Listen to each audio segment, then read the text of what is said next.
Hello weavers, welcome to filmy craft. நான் உங்கள் அருண். இந்த எபிசோட நம்ம பார்க்க போகிறது 2025 ஒரு Hindi language super natural horror thriller web சீரிஸாக தமிழ் டப்பிங்லே இப்போ ரீசெண்டாக வெளியாகிருக்கிற அந்தேரா. இதனுடைய கதை என்ன அப்படின்னு பார்த்தீங்கன்னா, இந்த கதையில் நம்ம கதாநாயகியுடைய பேர் கல்பனா. இவங்க போலீஸ் டிபார்ட்மெண்ட்டில் இன்ஸ்பெக்டராக இருக்கக்கூடிய ஒரு லேடி. இந்த கதையுடைய ஆரம்பத்திலேயே பனி அப்படின்னு சொல்லி ஒரு பொண்ணு, அந்த பொண்ணு மர்மமான முறையில் மாயமாகி காத்தோட காத்தாக காணாமல் போகுது. ஆக்சுவலாக ஒரு ரிசார்ட் மாதிரி ஒரு இடம், அங்கே பின்னாடி அந்த பீச் ஓரமாக உட்காந்துருந்த ஒரு பொண்ணு திருன்னு எதையோ பார்த்து பயந்து போய் உள்ளே அலறி அடித்து எந்திரிச்சு ஓடி வந்து ரூமுக்குள்ளே போன பொண்ணு தான். அதோடு அந்த பொண்ணுக்கு அதுக்கப்புறம் என்ன ஆச்சு அப்படிங்கிறது யாருக்கும் தெரியலை.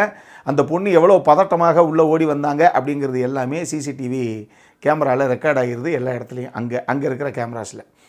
இப்போ இந்த கேஸு நம்ம கதாநாயகியுடைய கையில் தான் வந்து சேருது. அவங்க அந்த பொண்ணுக்கு என்னாச்சு, அங்கே தான் இருந்த பொண்ணு எங்கே காணாமல் போச்சு அப்படின்னு சொல்லி தேடி களத்தில் இறங்கும்போது, அவங்க இன்வெஸ்டிகேஷன் ஆரம்பிக்கும்போது முதல்ல அந்த பொண்ணுடைய ஃபோன் கால்ஸ் எல்லாத்தையும் வந்து அந்த கால் ஹிஸ்ட்ரி எடுங்க அப்படின்னு சொல்லி எடுக்கிறாங்க. அதில் பிருத்வி அப்படின்னு சொல்லி ஒரு டாக்டர், அவர் ரொம்ப நேர்மையான டாக்டர் தான். அந்த ஆளுக்கு தான் இந்த பொண்ணு காணாமல் போகிறதுக்கு கொஞ்சம் நேரத்துக்கு முன்னாடி ஒரு 15-20 தடவை அந்த பொண்ணு கால் பண்ணி ட்ரை பண்ணியிருக்கு. ஆனால் அவரை ரீச் பண்ண முடியல. இப்போ யார் அந்த பிருத்வி அப்படின்னு இப்போ அவரை விசாரித்தா அடுத்து நமக்கு குழு கிடைக்கும் அப்படின்னு கதாநாயகி அங்கே போகிறாங்க. அந்த பிருத்வி யார் அப்படின்னு பார்த்தீங்கன்னா, ஒரு கார்ப்பரேட் ஹாஸ்பிட்டல் கம் ரிசர்ச் சென்டர்னு வச்சுக்கோங்களேன். அங்கே சீக்கிரட்டாக ஏதோ ஒரு எக்ஸ்பெரிமெண்ட் ஒன்று பண்ணுறாங்க. அந்த எக்ஸ்பெரிமெண்ட்டில் இவரும் ஒரு ஆள், யாரும் அந்த டாக்டர் பிருத்வியும் ஒரு ஆள். அவர் குறிப்பிட்ட ஒரு 4-5 பேரை வச்சு ஒரு சில எக்ஸ்பெரிமெண்ட்ஸ் பண்ணுறாரு. அவர் எக்ஸ்பெரிமெண்ட் பண்ண பொண்ணில் ஒன்று தான் இந்த காணாமல் போன பனி. அப்போ கன்ஃபார்மாக இவருக்கு எதாவது தெரியும், அவர் எங்கேன்னு பிடிப்போம் அப்படின்னு சொல்லி கதாநாயகி தேடி போனால் அவங்களுக்கு அடுத்த கட்ட ஷாக்கு காத்திருக்கு.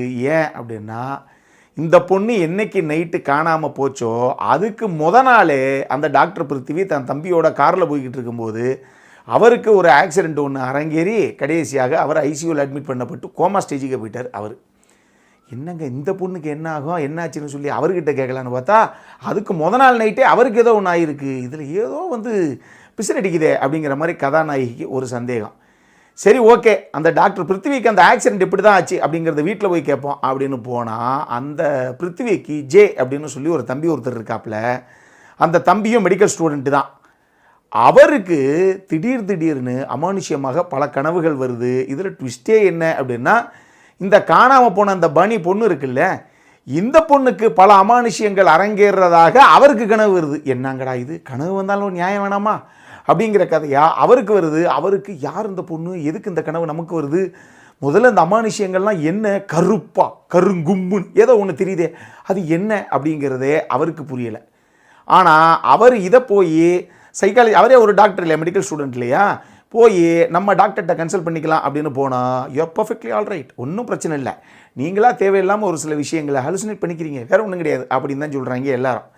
இல்லை, நமக்கு தெரிகிற அந்த விஷயத்துக்கு பின்னாடி ஏதோ ஒரு மர்மம் ஒன்று இருக்குது, இதை புரிஞ்சிக்கிற ஒரு நபர்கிட்ட அவங்களுடைய ஹெல்ப் எப்படியாவது நம்ம சீக் பண்ணணும் அப்படிங்கிறதுக்காக இவர் ரூமி அப்படின்னு சொல்லி ஒரு சோஷியல் மீடியா இன்ஃப்ளூயன்சர் மாதிரி, ஒரு பாட்காஸ்டர் மாதிரி இருக்கக்கூடிய ஒரு பொண்ணு.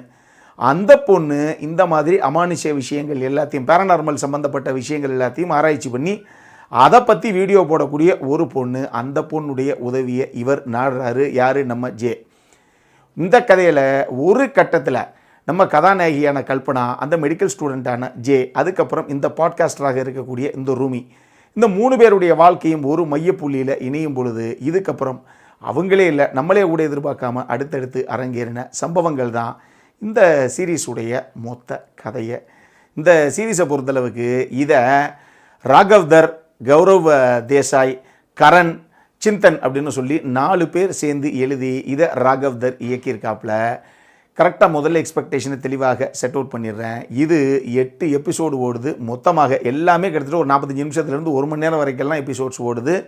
மொத்தமாக 8 எபிசோடும் சேர்ந்து உங்களுக்கு ஒரு 6.25 மணி நேரம் நெருக்கி வந்துடும்னு வச்சுக்கோங்களேன். ஸோ அவ்வளோ டைம் இருந்தது அப்படின்னா தான் நீங்கள் பார்க்க முடியும். ஒரு ஸ்ட்ரெச்சில் உட்காந்து நீங்கள் ஒரு பிஞ்சே வாட்ச் மாதிரி பண்ணீங்க அப்படின்னா தான் ஓரளவுக்காவது வந்து இது இம்ப்ரெசிவாக இருக்கும். விட்டுலாம் பார்த்தீங்கன்னா என்ன சொல்கிறாங்க அப்படிங்கிறதே நமக்கு பெருசாக புரியாமல் போயிடும். இதை ஞாபகத்தில் வச்சுக்கோங்க.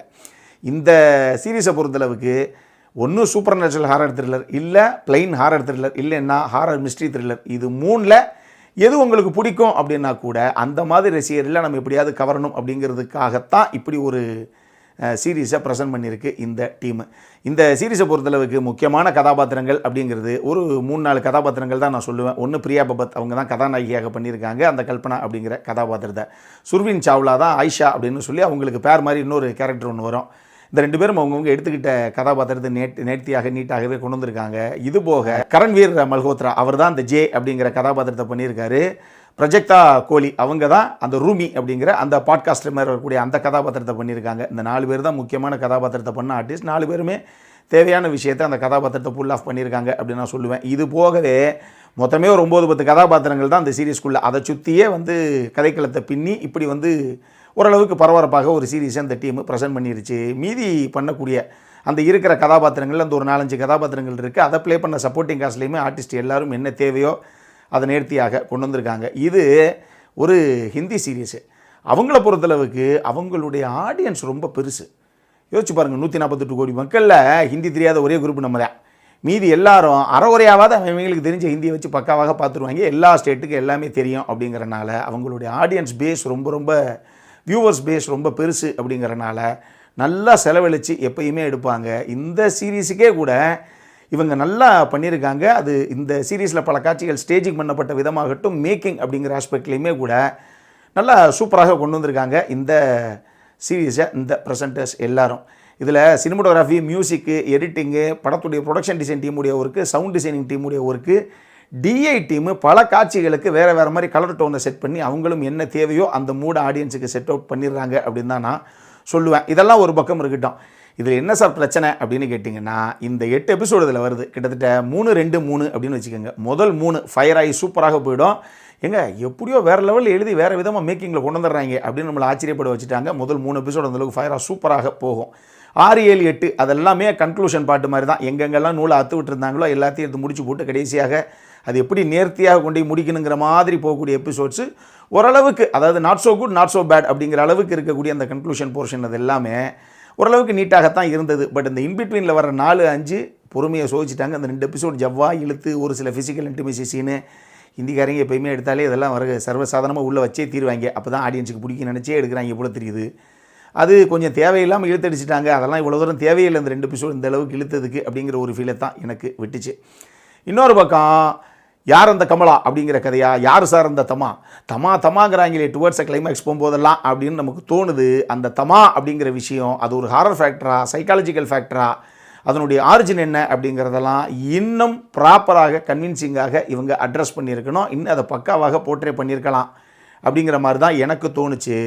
அது அந்த அளவுக்கு இன்னும் கன்வின்சிங்காக இவங்க பண்ணலை. இன்னுமே பெட்டராக பண்ணியிருக்கலாம். கொஞ்சம் கிளம்சி ஆகிடுச்சோ சார் டுவர்ட்ஸ் கிளைமேக்ஸில் அப்படிங்கிற மாதிரி எனக்கு ஒரு ஃபீல். இது எனக்கு மட்டும்தான் தோணுதா, உங்களுக்கும் தோணுதாங்கிறத பார்த்துட்டு வேணால் நீங்கள் கமெண்ட் செக்ஷனில் விடுங்க.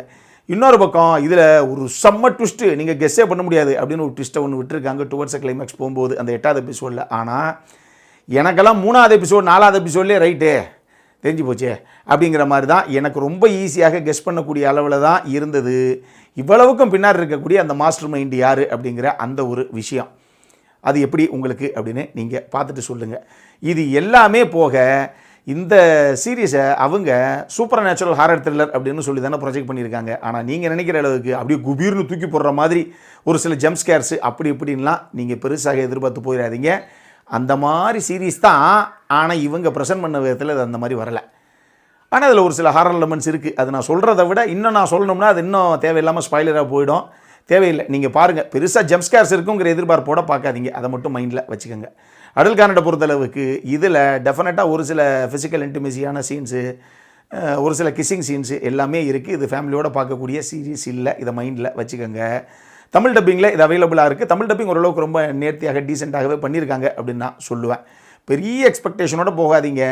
பொழுது போல் அப்படின்னா டெஃபினட்டாக பார்க்கலாம். அந்தளவுக்கு ஒரு டீசெண்டான வாட்ச் தான் இந்த சீரீஸு. அப்புறம் என்ன, இதே மாதிரி இன்னொரு வீடியோவோட அடுத்த முறை உங்களை சந்திக்கிற வரைக்கும் இட்ஸ் அருண் சைனிங் ஆஃப்.